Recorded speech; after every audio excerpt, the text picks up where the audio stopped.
Ako nga po pala si Mark Angelo Jacob, presidente po ng Palerong Manggagawa ng Payatas. Nawala yung segregation ng pagkokolekta ng bawat basura. Siguro sa ngayon, pwede namin siyang masimulan sa mga member namin. Kami naman ay meron kami, sa sama naman namin merong 84 na member na pwede namin na may apply din sa kanila. Base na rin kasi sa experience namin talagang ako isang palero, na dating palero na rin. So, kailangan din talaga matutunan ng bawat residente o bawat barangay kung ano yung kahalagahan ng segregation. Kasi kailangan muna natin ipakita sa kanila kung ano yung magiging kung ano ba yung resulta nito ng pagti-training na to, nakikita ba sa atin. Kumbaga magiging isa muna tayong magandang ehemplo para may apply natin sa kanila. Siguro po may encourage naman sila, lalo na po kung makikita nila mismo sa akin na ginagawa ko na po yung gantong sistema. Pero nagpapasalamat kami dahil sa mga gantong oportunidad na pagkakataon na makapag-aral ulit sa TESDA upang marami pang matutunan na hindi pa namin although na alam na namin pero hindi namin naigagawa o naisa sa buhay namin tulad ng kailangan yung PPE namin na hindi naman namin nagagamit kasi isa sa kadahilanan nagiging hadlang sa trabaho namin. Pero ito pala ay talagang napaka-importante para sa kaligtasan namin. Ako po si Maria Angelina Natanya Mendoza, presidente po ng Street Vendor. Nandito po kami kasama po ng aking mga member upang magkaroon po kami ng kaalaman tungkol po sa ecological waste management para po sa ating pangangalaga ng ating kalikasan.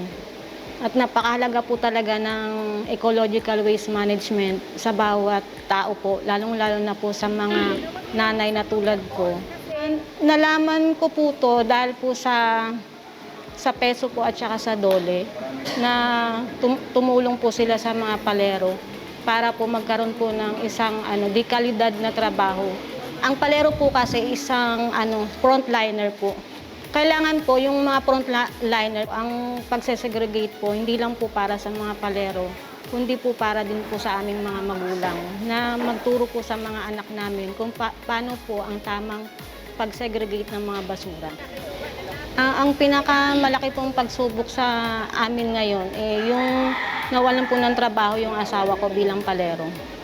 At ngayon po, wala po kaming source of income po na maibibigay sa aming pamilya, lalong-lalo na po sa edukasyon ng aking mga anak.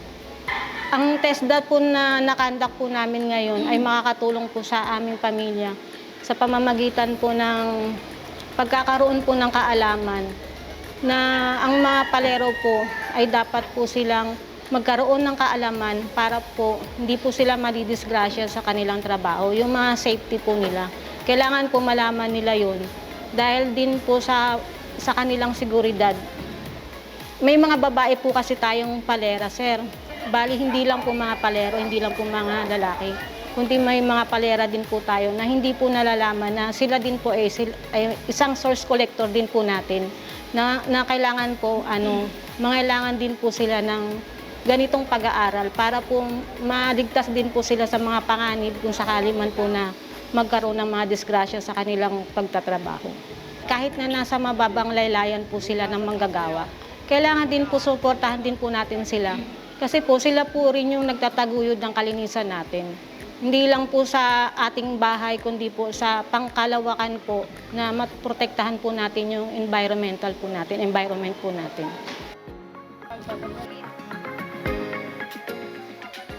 Ako po si Rechi Paredes, isa pong TESDA trainer. Yung training po natin na ginagawa natin ngayon, ito po yung ating garbage collection.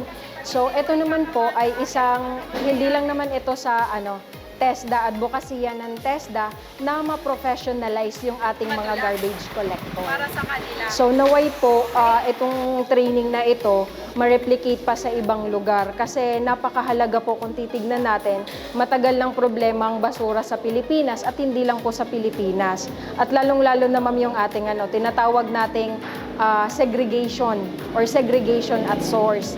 Nasusunod po ba natin na pagsesegregate sa mga bahay-bahay natin? Makakatulong po unang-una po kung meron po tayong maayos na pamamaraan ng ating koleksyon ng basura.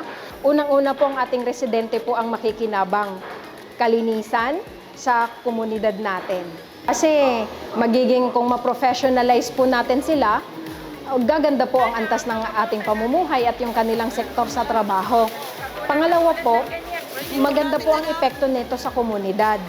Para po sana ang ating mga kababayan na nasa komunidad magiging aware. Aware sila sa sa pagtatapon ng basura mismo. Kung lahat po ng naituro natin at tuloy-tuloy po ang pag-i-implement ng mga ating natutunan dito sa buong Payatas lang, makikita naman natin na kadalasan nandito yung ating palero.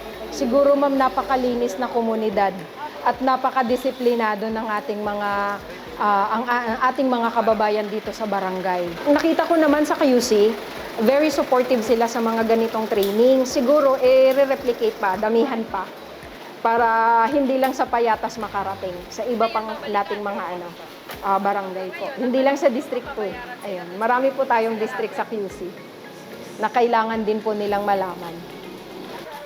Goal po talaga natin na ipo-professionalize yung ating trabaho po.